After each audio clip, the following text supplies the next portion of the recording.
Welcome back to Transplant Nephrology and to a new module. The last module was about the graft in trouble now, the acute crises, rejection, infection, disease coming back. This module zooms out to the long game. Why a transplant that's working perfectly today might not be working in 10 years, and how we protect both the kidney and the person for the long haul. We start with the central question. Why do grafts fail over time? I'm Amika Shaw. Let me open, as always, with a patient, but a slow motion one this time. A man, 7 years out from a transplant that has served him beautifully. No rejection, no drama. But look at his creatinine over those years. 1.3, then 1.5, then 1.8, and now creeping toward 2.2. And a little protein has appeared in his urine that wasn't there before. Nothing dramatic ever happened. There was no single event, just a slow, quiet decline, year over year. So you biopsy, and the report comes back with words that explain the scarring, but not the story. Interstitial fibrosis and tubular atrophy, IFTA. The kidney is scarring down. But here's the trap of this entire episode. IFTA is not a diagnosis. It is a scar. And a scar always has a cause. So today we answer the big question. Why do grafts fail slowly, over years? What are the two fundamentally different ways we lose a graft? What is that scarring? And most importantly, how do we find the cause hiding underneath it? Because some of those causes we can still do something about. Hold on to him. Here's the plan. First, the two ways a graft is lost, and why one of them isn't about the kidney at all. Then the scar, IFTA, and the mindset that refuses to stop there. Then the two families of cause, immune and non-immune, and how we hunt for them. And finally, what actually protects a graft for the long haul? Let's go. So let's start with the single most clarifying idea in long-term transplant. There are two completely different ways to lose a graft. The first is that the kidney itself fails. It scars, it stops working, and the patient goes back to dialysis. We call that death-censored graft failure. The graft failed, the patient is alive. The second is that the patient dies of a heart attack, an infection, a cancer, while the transplanted kidney is still working perfectly. That is death with a functioning graft. Two very different endings, and you cannot protect a transplant unless you are fighting both. Let me put them side by side because this frames the whole module. On one side, death-censored graft failure. The kidney is the problem. Chronic rejection, scarring, recurrent disease, the story we'll spend the next couple of episodes on. On the other side, death with a functioning graft. The patient is the problem, and the kidney is an innocent bystander. Heart disease, infection, cancer. And here is the statistic that reorganizes how you think. Death with a functioning graft is one of the most common ways a transplant is lost. Keeping the kidney alive means keeping the patient alive. That is why this module spends as much time on hearts and cancers as on the kidney itself. But let's follow the kidney's own road to failure first. Whatever injures a transplant over the years, and there are many things, they tend to funnel into one final common picture on the biopsy. Ongoing injury of almost any kind damages nephrons. The kidney can't make new ones, so it heals the only way it can, with scar. That scarring is interstitial fibrosis and tubular atrophy, IFTA. As the fibrosis spreads, working nephrons are lost, the filtration rate drifts down, and the creatinine climbs. Slowly, quietly, exactly like our patient. IFTA is the footprint that many different diseases leave behind, which is why finding it tells you the kidney is scarring, but not yet why. Let's test the thinking. A patient's biopsy, 7 years out, is reported as moderate interstitial fibrosis and tubular atrophy, IFTA, with a slowly rising creatinine and nothing else specified. Is that report by itself a diagnosis you can act on? And what is the one word it is missing? Think it through. Reveal in 7 seconds.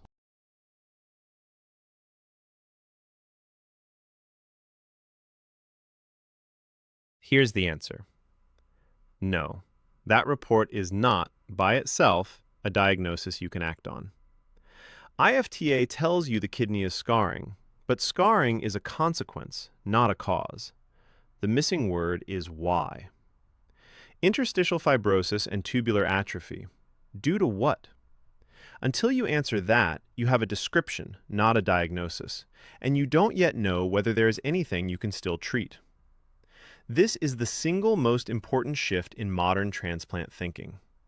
We used to lump all slow decline together and call it chronic allograft nephropathy, a dead end that basically said the graft is wearing out. We abandoned that term precisely because it stopped people from looking for the cause. Never stop at IFTA. Always ask, due to what? So, what are the causes? They sort into two great families. On one side, the immunologic causes, the alloimmune response still smoldering against the graft. Chronic antibody-mediated rejection, driven by donor-specific antibody.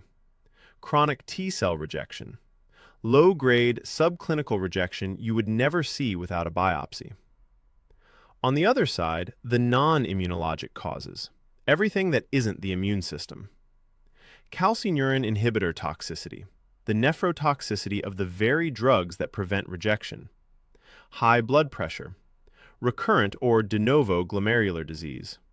BK virus, the slow effects of donor age and quality. Immune versus non-immune. Almost every cause of chronic graft injury lives in one of those two columns, and the biopsy plus a DSA test is how you find out which. And that points to the mindset for the whole rest of this story.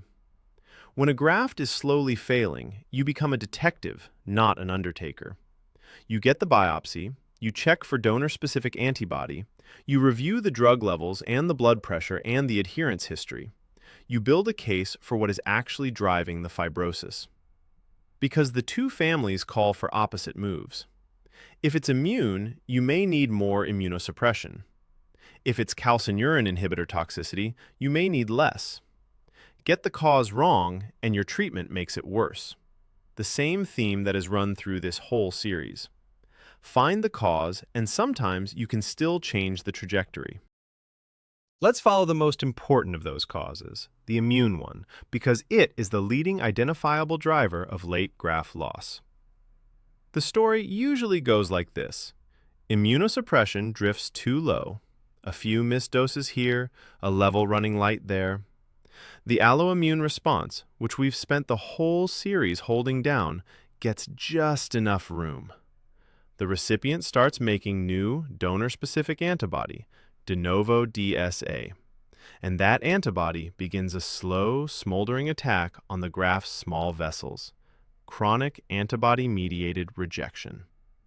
Let me trace that road, because every step is a place we could have intervened.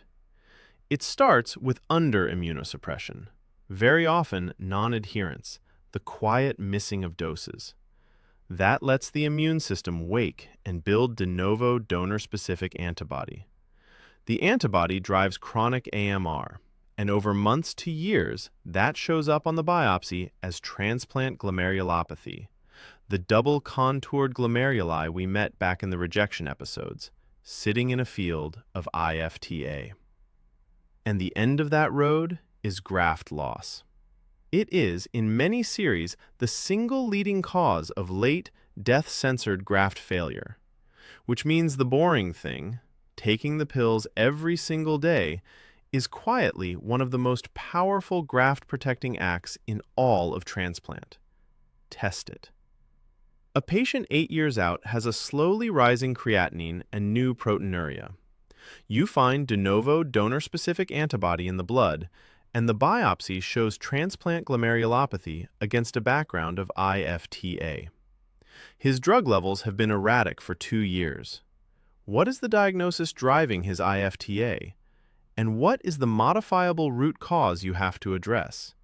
Think it through. Reveal in 7 seconds.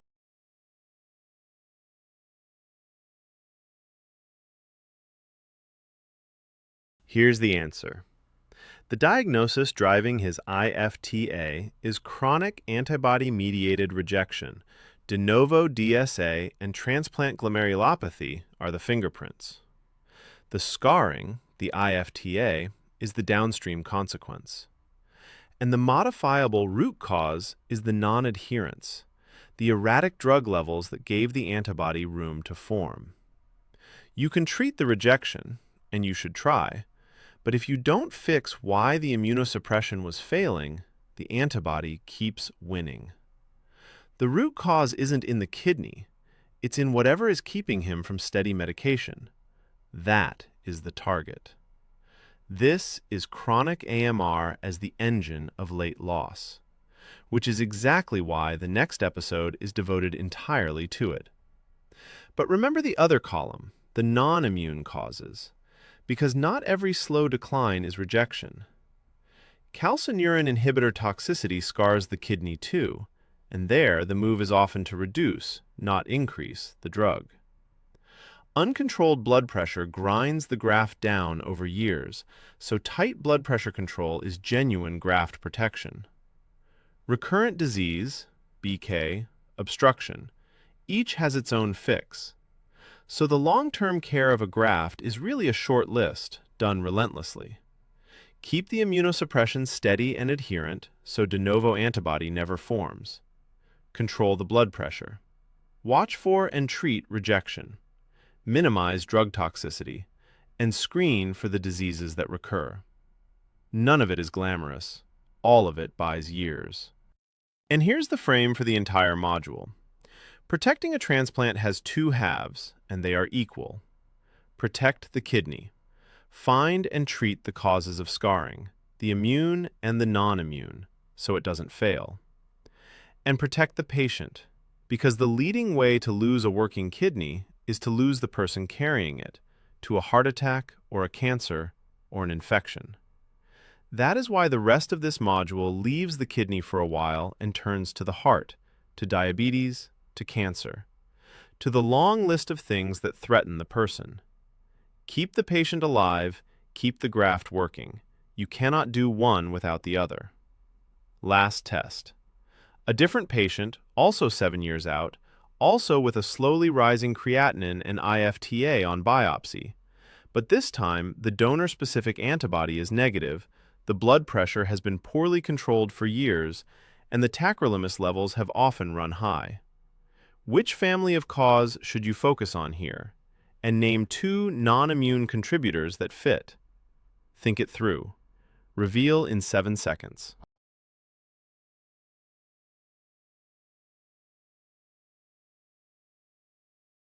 Here's the answer. With a negative donor-specific antibody, poorly controlled blood pressure, and high tacrolimus levels, you should focus on the non-immunologic family. The immune workup is reassuring, no DSA, so this scarring is being driven by the other column. And 2 non-immune contributors fit beautifully. Uncontrolled hypertension, which damages the graft vasculature over years, and calcineurin inhibitor toxicity, suggested by those persistently high tacrolimus levels. And notice how the treatment flips. Here, you don't add immunosuppression. You control the blood pressure hard, and you consider reducing the tacrolimus. Same IFTA on the slide as our chronic rejection patient. Opposite treatment. That is the entire reason we refuse to stop at the scar. 3 principles to carry with you. First, there are 2 ways to lose a graft. The kidney fails, or the patient dies with it working. Fight both. Second, IFTA is a scar, not a diagnosis. Never stop there. Always ask, due to what? Immune or non-immune?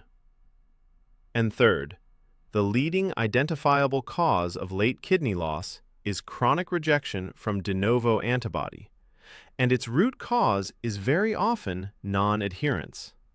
The pills, taken every day, are graft protection. What's next?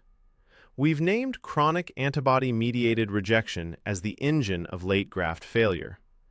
Now we take it apart, how the smoldering attack works, how transplant glomerulopathy forms, and why it is so hard to treat. Episode 12 is the immunologic road to failure. I'm Amit Kaushal. Thanks for thinking it